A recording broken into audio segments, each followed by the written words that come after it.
Research tells us that planting earlier produces better yield potential. When we plant early, we are often working with cold soils. No-till, corn-on-corn, and other modern farming practices that leave a lot of materials on the surface keep soil temperatures low. Starter fertilizers have a proven track record of boosting early season vigor in cold soils. Many growers have already reaped the benefits of using a general 1034-0 product, which offers two nutrients, nitrogen and phosphorus.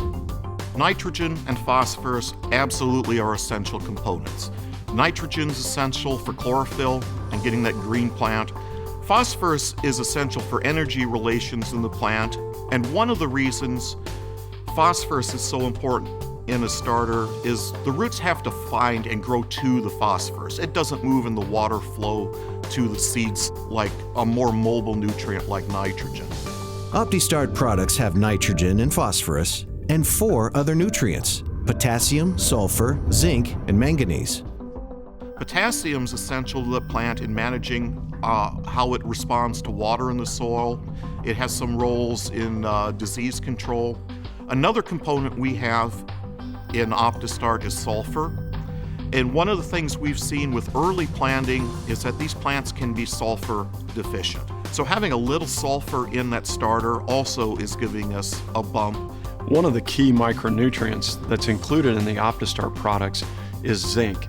Zinc and phosphorus play together in tandem. They're relatively immobile and are both important for early season corn root growth development.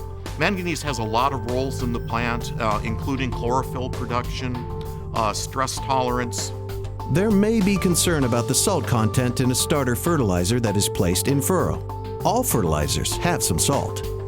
The difficulty of discussing salt content is that there's different methods used and different terminology used when it comes to how much salt is in a starter fertilizer.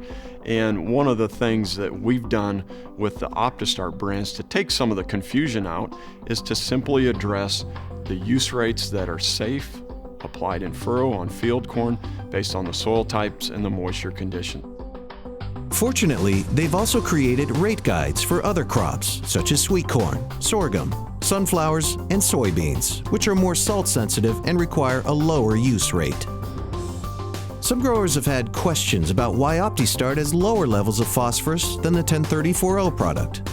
If you look at the amount of phosphorus taken up by a corn crop at the V3 stage, 5 gallons of 1034-0 is essentially providing 9x the amount of phosphorus that that V3 corn crop can remove from the starter fertilizer or the soil. And with the OptiStart products, we're in the 3 to 4 times the amount of phosphorus. So in either case, phosphorus is not the limiting factor when you look at building a starter program. It's going to be the other components like the potassium, the sulfur, and potentially the micronutrients. Growers have also asked about the blend of the 2 types of phosphates, orthophosphates and polyphosphates. The OptiStart brands all have a certain percentage of orthophosphate and polyphosphate included.